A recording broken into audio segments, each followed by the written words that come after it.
Kisah pemuda kaya, anak bos besar pemilik 73 perusahaan, yang menjadi cleaning service.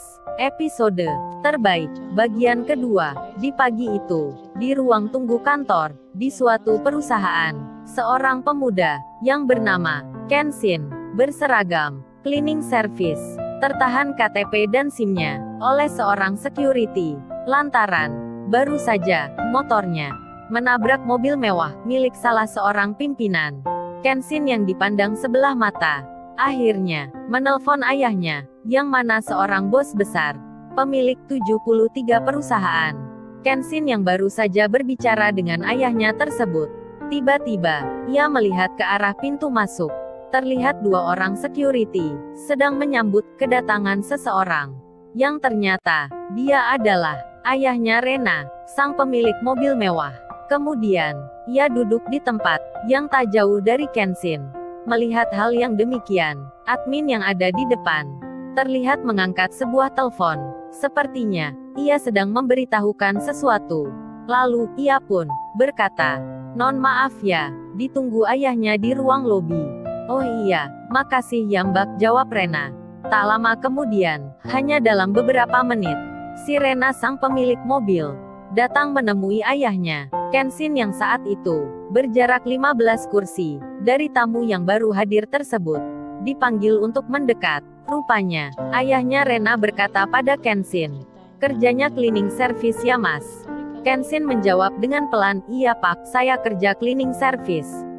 "Ceritanya gimana Mas, kok bisa sampai gitu?" Ayah Rena bertanya lagi. Kenshin pun membalasnya, "Mohon maaf sebelumnya ya Pak, saya sebenarnya kurang tahu. Entah kenapa, tiba-tiba gas motornya tidak bisa dikendalikan." "Terus gimana lanjutannya ini?" Ayah Rena bertanya lagi. Kenshin yang tahu maksud pertanyaan itu, langsung menjawab, "Iya Pak, maaf sebelumnya. Nanti, saya akan ganti baru semua." Terlihat, ayahnya Rena itu tersenyum kecil, tapi tersenyumnya tanda yang meremehkan. Pikirnya, "Ganti apa Mas, penampilan aja kayak gitu." Kemudian, Kenshin bertanya pada Rena, yang saat itu ada di depannya. Ia bertanya masalah mobil, "Non, Lamborghini-nya itu, yang tipe keberapa ya? Saya kurang paham tadi. Ini mau saya infokan, agar segera dicari penggantinya." Maksudnya, Kenshin mau bertanya spesifikasi lengkapnya, agar menjadi jelas jenis suku cadangnya. Rena yang ada di depan Kenshin saat itu, dengan sombong, langsung menjawab dengan singkat, "Shit, full shit," yang artinya omong kosong, sambil memalingkan mukanya pada Kenshin. Tak terkecuali ayahnya, temannya, dan security yang ada di situ. Mereka semua beranggapan sama, anak ini kurang waras kali ya. Akibat kejadian ini, mendengar jawaban dan perlakuan yang tidak mengenakan, Kenshin tidak merasa marah ataupun tersinggung sama sekali. Ia malah merasa, bagaimana jika orang yang mengalami hal ini benar-benar orang yang tak punya. Tak beberapa lama kemudian, tepatnya jam 11 lebih 10 menit, dua orang kepercayaan ayahnya itu datang di lokasi kejadian. Setelah melewati security, serta menjelaskan perihal kedatangannya, dua orang tersebut memarkirkan kendaraannya di halaman kantor. Rena dan ayahnya melihat mereka dari balik kaca. "Oh itu ya, yang ditelepon tadi, hanya naik motor." Mereka masih melihat dengan pandangan yang sinis. Dalam benaknya yang ada, meremehkan kedatangan dua orang tersebut, yang hanya naik sepeda motor.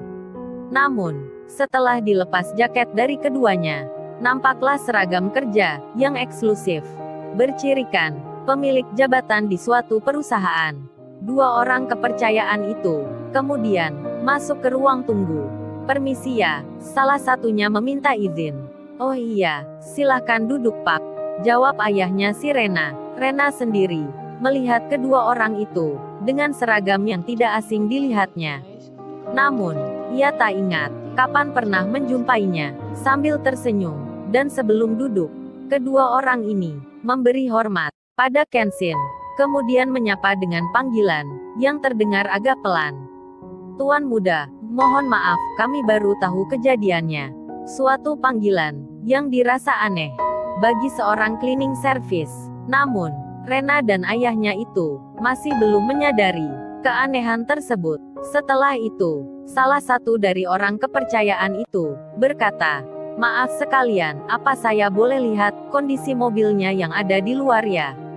Ayahnya Rena menjawab, "Boleh Pak, silahkan." Bersama security, ia berjalan keluar untuk melihat mobil itu. Lalu, difoto dan didapatkan beberapa gambar. Rupanya, Kenshin lupa berpesan agar jangan banyak orang yang tahu tentang kejadian ini. Hingga akhirnya, foto-foto mobil dan kejadian di hari itu dibagikan ke grup WhatsApp khusus pimpinan yang ada di 73 perusahaan.